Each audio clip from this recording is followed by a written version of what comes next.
gusto estar con ustedes en este día. Somos los pastores Randall y Alexandra González y estamos con ustedes para continuar el estudio del libro de Nehemías. Hoy nos enfocamos en el capítulo 3. Y si usted ya tiene algún tiempo con nosotros, recuerde que las notas de esta enseñanza están justo en la descripción de este video, abajito justo de donde usted está viendo ahí en la pantalla. Además, recordarle que si usted no ha seguido el hilo de esta enseñanza, ya llevamos los primeros 2 capítulos de Nehemías, así que lo quiero invitar para que usted vaya a nuestro canal de YouTube y ahí puede estar conectado y ver estos 2 capítulos y seguir el hilo de la enseñanza. Siempre digo, Alexandra, que es bueno que usted tenga por ahí un cuaderno de apuntes, ¿verdad? Aunque haya notas y obviamente su Biblia abierta, porque este es un estudio bíblico. Así que creo que le va a ayudar para poder interiorizar este mensaje y, bueno, crecer espiritualmente, que eso es el propósito de estas enseñanzas. Pero entramos en el capítulo 3 de Nehemías. Me gustaría hacer una recapitulación porque me imagino que en algún momento usted ha leído Nehemías, pero si no lo ha leído, para que usted entienda hacia dónde vamos el día de hoy con el capítulo 3. Nehemías era un hombre muy importante en la nación donde él estaba. Él era el copero del rey. Hoy en día pensaríamos que el copero del rey simplemente era un sirviente más, pero no, él tenía una posición sumamente importante allí. Y cuenta la historia en el libro de Nehemías que un día, mientras él estaba en este lugar, llegaron noticias de Jerusalén que la ciudad de sus padres estaba arruinada. Los muros estaban derrumbados y en ese momento él se compungió en su corazón, sintió un gran dolor porque él dijo, ¿cómo puede ser que la ciudad de mi Dios, de mi nación, está destruida? Él entonces entra a servir al rey en ese momento, pero su cara no representaba realmente a un sirviente del rey, no estaba sonriente. Quizás uno lee esto y lo puede pasar desapercibido y dice, bueno, estaba triste. Sí, pero hay que entender algo. En ese tiempo, un sirviente que se presentara delante del rey con una cara, con un rostro decaído, podría significar la muerte para esa persona. Dios le dio gracia y favor y el rey le preguntó, ¿qué es lo que te está sucediendo? Porque veo que tu semblante muestra dolor en tu corazón. Y entonces Nehemías le abre el corazón y le dice, claro que sí, tengo dolor en mi corazón por una razón, y es que la ciudad de mis padres está destruida. Y el rey le hace una pregunta que yo creo que definitivamente fue Dios el que lo movió a hacerle esa pregunta. Le dijo, ¿y qué quieres? Le abrió la puerta y le dijo, quisiera que me dieras permiso para ir a la ciudad de mis padres, poder ir a trabajar allá. Y no solamente le pidió permiso, sino como dicen por ahí, le dio la mano y le agarró el codo, ¿verdad? Le dijo, mira, y además de eso, si me das un salvoconducto, protección para poder llegar hasta Jerusalén, y además de eso, si me das un poco de madera para poder trabajar también en la reconstrucción del muro.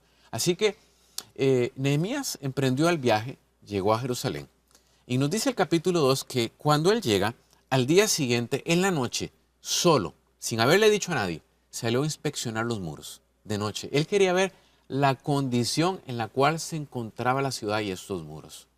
Una vez que él entendió cuál era la condición, reunió al pueblo, reunió a los líderes de la nación, de esta ciudad, y es allí donde él entonces contó el testimonio. ¿Por qué razón Dios lo había llevado ahí y para qué lo había llevado?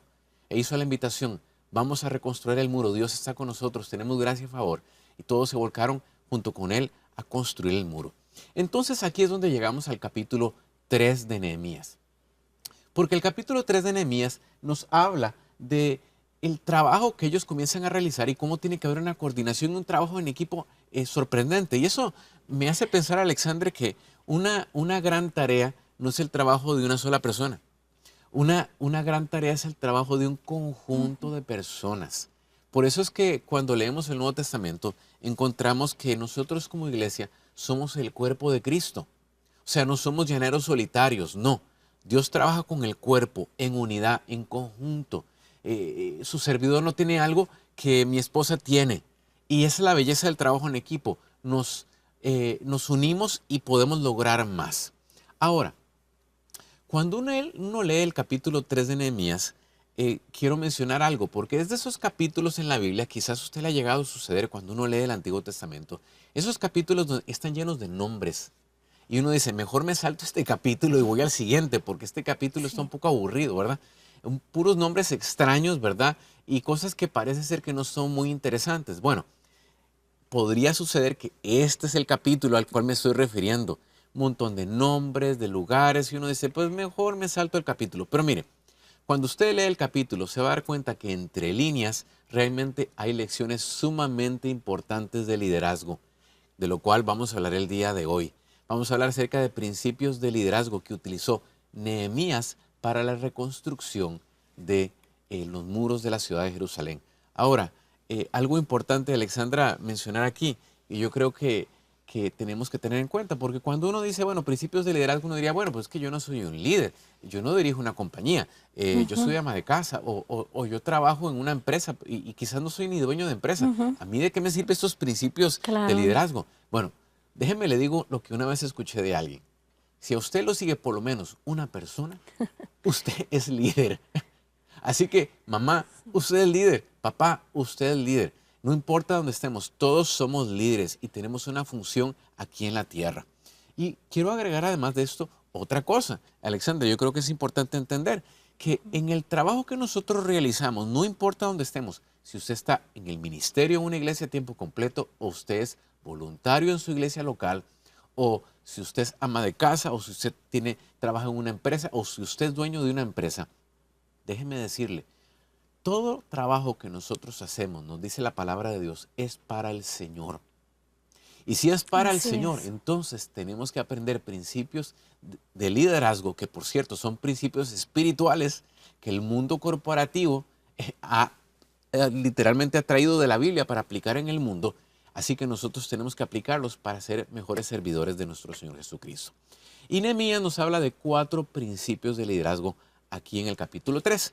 Voy a comenzar a mencionándole el primer principio espiritual. Si usted tiene dónde apuntar, así lo animo a que usted pueda escribirlo por ahí. El primer principio es este, es el principio de la organización. El principio de la organización. Porque la grandeza y la complejidad del trabajo que Nehemías tenía por delante definitivamente necesitaba una gran organización. Ujú, De hecho, estaba meditando, Alexandra, mientras leía el capítulo 3 de Nehemías y pensaba en la organización que él tan detalladamente logró en este proyecto, pensaba en cómo Dios es un Dios de orden. así es. Y pensaba inclusive en esa ocasión cuando Jesús hace la multiplicación de los panes y los peces. Y quizás usted ha leído esa historia en varios de los libros de los evangelios, pero me llama mucho la atención cuando uno lo lee en el libro de Lucas. Porque Lucas es ese escritor que por su personalidad y por su naturaleza, él es detallista. Escribe todos los puntos, las comas, todo lo que él ve. Él es como ¿qué podríamos decir? El investigador que quiere escribir todos los detalles. Y cuando él detalla muy minuciosamente este milagro que Jesús hace, él dice que habían 5,000 personas. 5,000 personas, muy interesante, porque uno dice, bueno, 5,000 hombres especifica, Ujú, lo cual significa que si usted cuenta mujeres y niños, dicen los estudiosos, eran como 15,000 personas. un Ahora, montón. si eran hispanos, probablemente 30,000, ¿verdad? Sí. Porque nos gustan los grupos grandes, ¿verdad? Entonces, eran una gran cantidad de personas. Pero Lucas nos dice otra cosa más muy interesante. Dice que Jesús le mandó a los discípulos que los ordenaran en grupos de 50 en 50. O sea, nos está hablando aquí de un orden. Y hasta que no se ordenaron esa multitud de personas en grupos de 50 y 50, es entonces donde Jesús hace el milagro. Ahora, usted pensará, ¿y por qué Jesús quería traer tanto orden? Bueno, yo creo que la respuesta la tenemos al final de la historia, porque al final de la historia ellos logran tener un inventario de todo lo que sobró y le pudieron llegar con Jesús a decirle, sobró tantos panes y tantos peces. Esto fue lo que sobró. ¿Por qué? Porque hubo un orden. Dios es un Dios de orden, al punto que cuando nos vamos al libro de Génesis, usted va a entender, va a leer que la tierra estaba desordenada y vacía, pero Dios vino a traer orden. Ujú, De la misma manera, Nehemías aplicó este principio, el principio de la organización, para traer orden. ¿Cómo lo hizo? Bueno, él entendió que cada persona tenía que tener diferentes responsabilidades y que tenía que ser diligente en esas responsabilidades que se les habían asignado. Ahora, además de eso, yo creo que cada uno de ellos entendió y Nehemías lo puso muy claro, tenían que trabajar hombro a hombro, en equipo. Vuelvo a repetir lo que dije en la introducción. No eran llaneros solitarios, no, era un equipo de trabajo que trabajaba de una manera tan organizada que lograron el objetivo que ellos tenían. Ahora, cuando hablamos de un principio de organización, hablamos de 3 pasos que yo creo que son importantes tener muy claro. El primer lugar es la división del trabajo. División del trabajo. ¿Con qué me refiero a esto? Bueno, me refiero a que el trabajo tiene que ser dividido en secciones que puedan ser manejables. Dice un dicho popular que el que mucho abarca, poco aprieta, ¿verdad? Entonces, dividirlo en secciones manejables. Quizás un ejemplo, quizás no sé si del todo funciona, Alexandra, pero puede ser quizás el de un restaurante. En un restaurante hay mucho personal, pero cada persona en ese restaurante tiene una función específica. O sea, que el gerente de ese restaurante, la persona encargada, el administrador, ha dividido el trabajo en secciones de acuerdo al personal. Unos compran la verdura y la carne y todo lo que se va a cocinar en ese día. Otros se encargan de picar esa verdura, de pelar esa verdura. Otros se encargan de cocinarla. Otros se encargan de servirla. Y al final otros se encargan de recoger todo eso que quedó sucio y luego lavar los platos y de tener el restaurante listo para el día de mañana porque nuevamente se va a hacer el mismo trabajo. La división del trabajo es importante. En la iglesia, cada quien tiene que hacer su labor. Por eso es que logramos en cada iglesia a la que usted va, se logra un trabajo cada domingo, cada fin de semana o entre semana. ¿Por qué? Porque hay un trabajo que se ha dividido por responsabilidades. En una casa se divide un trabajo por responsabilidades. En un trabajo también se divide un trabajo por responsabilidades. O sea, donde quiera que estemos, se dirige por tareas. Ahora, segundo lugar, ¿qué nos habla del principio de la organización? De que tiene que haber una jerarquización. ¿Qué hablamos con jerarquización? Bueno, básicamente hay que ordenar las tareas en orden de prioridad. Y cuando hablamos de orden de prioridad, a veces como que nos confundimos, Alexandra, porque hay personas que dicen, es que todo es importante y hay que hacerlo ya, ¿verdad? O es urgente. O es urgente, pero no todo lo urgente es necesariamente importante. Exacto. Ahí es donde tenemos que entender que hay que trabajar con prioridades. Y si a usted o a mí nos cuesta a veces priorizar, tenemos que pedir consejo. De hecho, la misma Biblia nos brinda esa invitación de que el que tiene falta de sabiduría, que la pida a Dios. Bueno, a veces en diferentes proyectos, ya sea en una casa, en una iglesia, en su trabajo, uno va a necesitar preguntarle, Señor, necesito sabiduría, no sé por dónde empezar. Y el Espíritu Santo es capaz de dirigirnos para saber por dónde iniciar. El punto es, necesitamos tener este plan de jerarquización, prioridades. Y por último lugar, es la realización del trabajo. Y es que cuando cada persona hace su trabajo, al final se logra el objetivo. Que de eso se trata, al fin de cuentas, cuando iniciamos un proyecto y somos líderes. ¿Cuál es el segundo principio, Alexandra? El segundo principio es el de la delegación. Nosotros a veces queremos hacer muchas cosas, como estabas diciendo, y lo queremos hacer nosotros porque nos gusta la manera en que la hacemos o porque somos muy detallistas. Bueno, yo no, pero somos muy detallistas y queremos que todo se haga perfecto. Pero realmente había un dicho que decía, si quieres ir una milla, ve solo. Si quieres ir más, es que no me acuerdo bien cómo iba, pero si quieres ir más millas, entonces tienes que ir acompañado. Y realmente Nehemías entendió que él tenía una tarea enorme por delante y que él no podía ir solo. Había una gran destrucción y el trabajo era monumental realmente. Entonces él empezó a involucrar a todo el pueblo. Realmente fue una obra de todo un pueblo, de un montón de gente. Y ahí es donde él empieza a mencionar a cada persona que en este capítulo que ayudó y su trabajo ahí. Él tenía que empezar a delegar, a decir, ustedes se encargan de esto, ustedes se encargan de aquello, ustedes van a hacer lo otro, porque él no iba a poder con todo. Y si uno lee ahí, es interesantísimo porque pone gente que eran orfebres, gente que era gente que hacía perfumes. Sí. O sea, como que uno dice, no, van a construir un muro de una ciudad, ¿cómo ¿cómo van a poner a un orfebre? Nada que ver. Pero realmente Nehemías tenía que delegar esos trabajos. Claro. Nehemías necesitaba hacer eso, hacerlo pronto y hacerlo bien hecho. Y él lo hizo. Entonces, qué importante es que uno, cuando está tal vez en una posición de liderazgo, pueda delegar, confiar en la gente para que hagan el trabajo.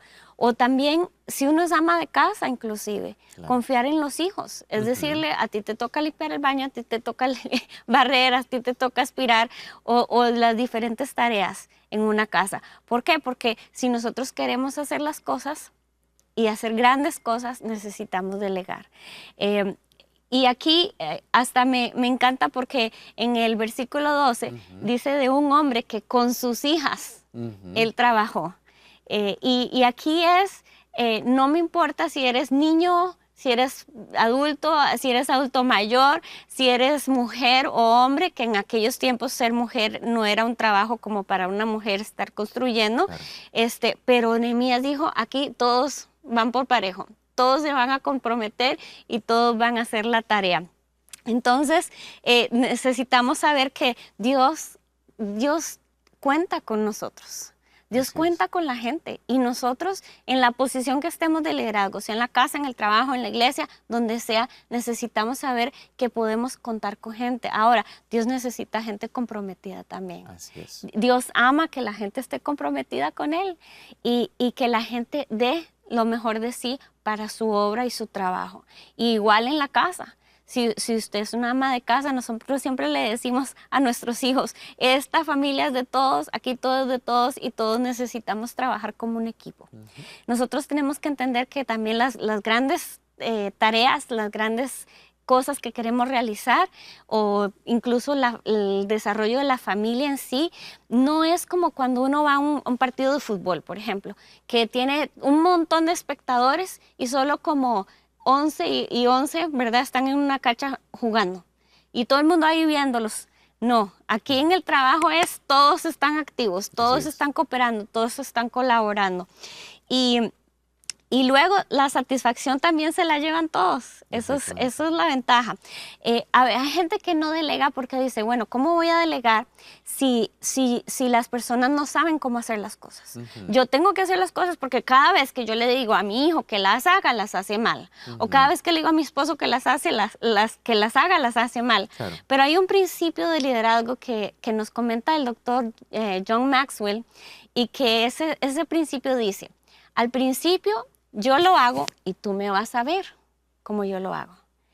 Pero luego de que tú me viste como yo lo hacía, ahora tú lo haces y yo te voy a ver a ti haciéndolo.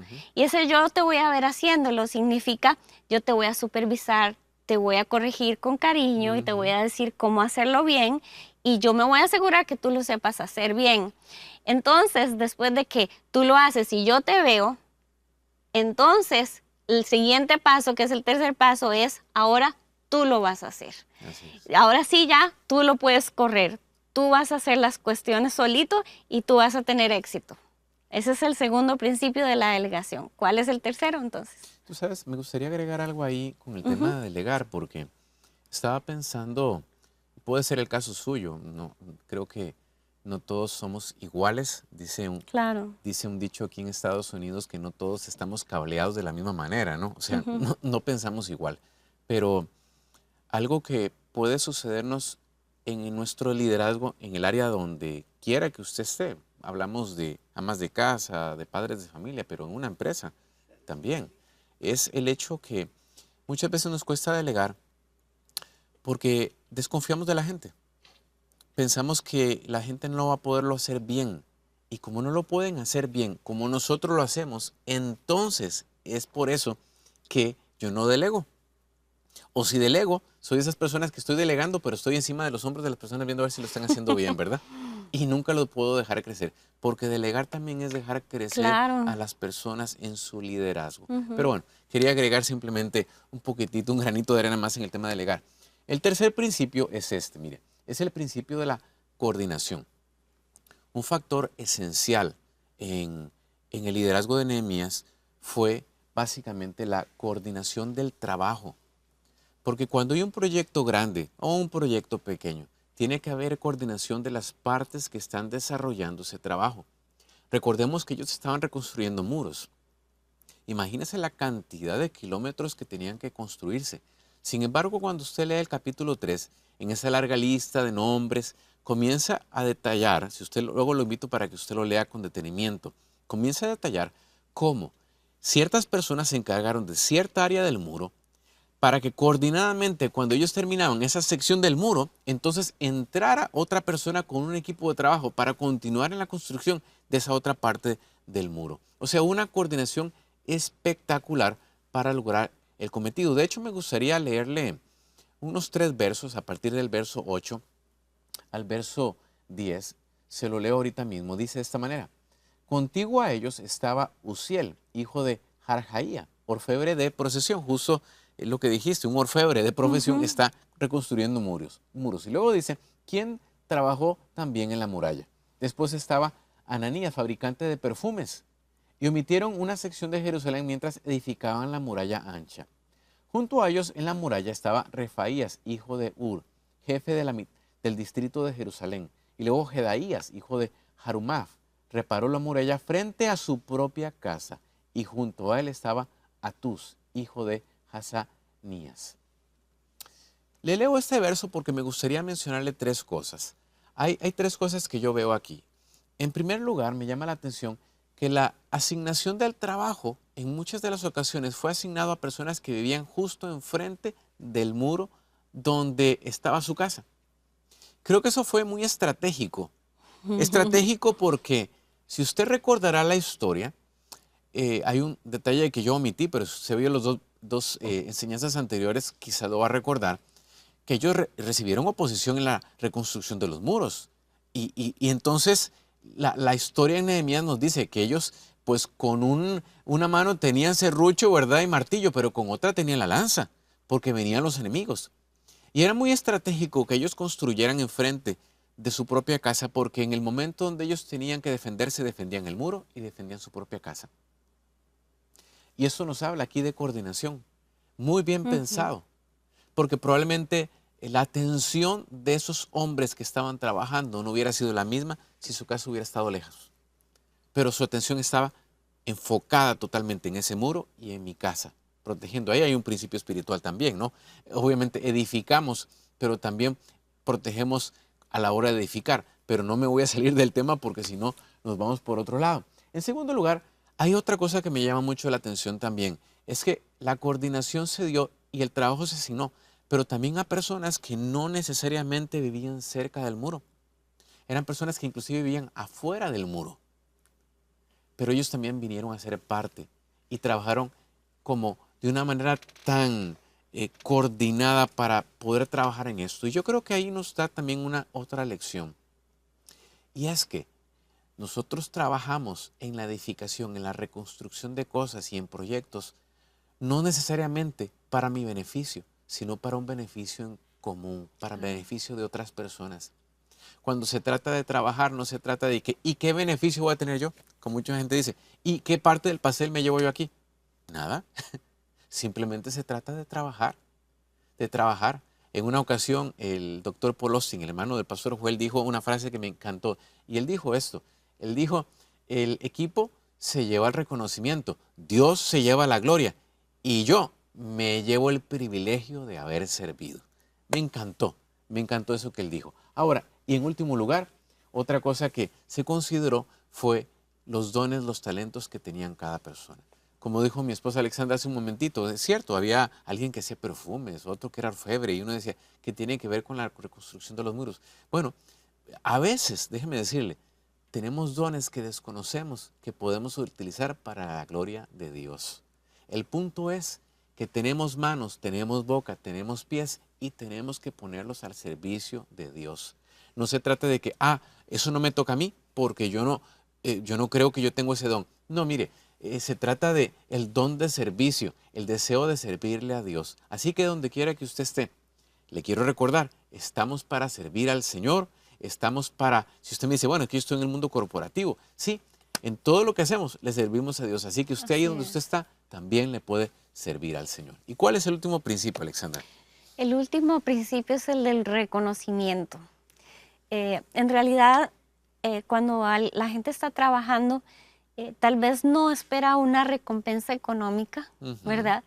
Pero el reconocer es un principio de liderazgo súper importante que Nehemías aplicó y que nosotros tenemos que aplicar donde quiera que estemos trabajando y con quien estemos trabajando. Él se encargó en ese capítulo 3 de que cada nombre de las familias o de las personas, grupos o individuos, estuviera mencionado ahí. Incluso algo curioso que podemos ver ahí es que Nehemías nunca se pone a él como el que yo hice esto y yo hacía aquello y mis tareas fueron esto y yo logré esto y esto, sino él se encargó de decir aquel hizo esto y el otro hizo aquello y los otros se encargaron de esto y los otros reconstruyeron allá. ¿Por qué? Porque él era un líder. Y él tenía que reconocerle a cada uno de ellos. Ninguno se quedó sin ser mencionado. Ninguno se quedó sin ser mencionado. Y nosotros tenemos que hacer lo mismo. Así es. Cuando un hijo te haga un favor, tú dile, gracias. Gracias, hijo, por lo que estás haciendo. Qué especial que eres. Aunque sea las tareas, aunque sea recoger su cuarto, lo que sea. ¿Por qué? Porque eso nos da una motivación, eso nos da un aliento a nosotros. Y muchas veces Dios nos reconoce a nosotros. Hay un versículo en el que dice que Dios nos va a llamar y nos va a decir, buen siervo y fiel, en lo poco fuiste fiel y en lo mucho te pondré, ¿verdad? Y Dios siempre está levantándonos, reconociéndonos como hijos de Él. Y nosotros tenemos que seguir ese ejemplo del carácter de Dios al reconocer a las personas. Ahora, interesante que Nehemías también reconoció a personas que no hicieron bien las cosas. En el versículo 5 dice por ahí, vamos a ver si lo podemos leer ahí, dice, los de Tecoa reconstruyeron el siguiente tramo de la muralla, aunque sus notables, que en otra traducción dice sus líderes, no quisieron colaborar con los dirigentes. Wow. Increíble, porque Nehemías también dijo, bueno, sí, hubo gente que no quiso hacer su trabajo, hubo gente que no quiso cooperar, y siempre va a haber gente que no quiera cooperar en situaciones, en obras, en la familia, en donde usted esté, hay gente que no va a querer cooperar, y con esa gente no podemos contar, pero sí podemos contar con los que sí quieren hacer su trabajo y necesitamos reconocérselo. Y también es interesante porque, por ejemplo, en el versículo 20 nos habla de un señor que se llama Baruch. Baruch. Y este Baruch hizo su trabajo. Y casi siempre decía los de tal familia, los de aquí, pero a Baruch él lo reconoce y también reconoce otros nombres de individuos. Entonces ellos no pasaban desapercibidos. Cada uno pagó su precio. Cada uno hizo lo que le tenía que hacer. A algunos les tocó solos tal vez trabajar, a otros les tocó en grupo, otros tal vez hicieron más y otros menos. Pero cada quien hizo su aporte, cada quien dio su contribución y cada quien fue reconocido, que es lo más importante. Entonces yo no sé dónde estás, pero te animamos hoy a que reconozcas a la gente que está a tu alrededor. Sea tus hijos, tu esposo, tu esposa, reconócelo, sea tu gente, tus colaboradores en el trabajo, sea gente en la iglesia que necesita reconocer su trabajo, hazlo. Y lo importante de esto, como líder, es importante no uno buscar su propio, que lo alaben. No es importante buscar que lo reconozcan a uno. Es mejor como líder reconocer a los demás. Así es. Y que ellos sean los que solitos te reconozcan si es necesario, pero no tú mismo alabarte, no tú mismo exaltarte por lo que estás haciendo o robarte el crédito, como muchas veces lamentablemente se ha hecho, que el líder llega y dice, sí, yo hice aquí, yo hice allá, y realmente fueron un montón de gente que le ayudó y que hizo el trabajo del cual él se está alardeando ahí de que hizo. Entonces, como líder siempre reconoce a la gente, alaba a la gente, alaba el trabajo de esa gente y que la gente se lleve el crédito que realmente ellos merecen recibir. Así es. Pues, ¿qué les parece si terminamos orando? Claro. Terminamos orando en este momento y pidiéndole al Señor que nos dé sabiduría y que nos ayude, ¿no? Todo proyecto grande requiere literalmente de un grupo de personas. Y que el Señor nos dé la sabiduría, nos dé el entendimiento para aplicar estos principios.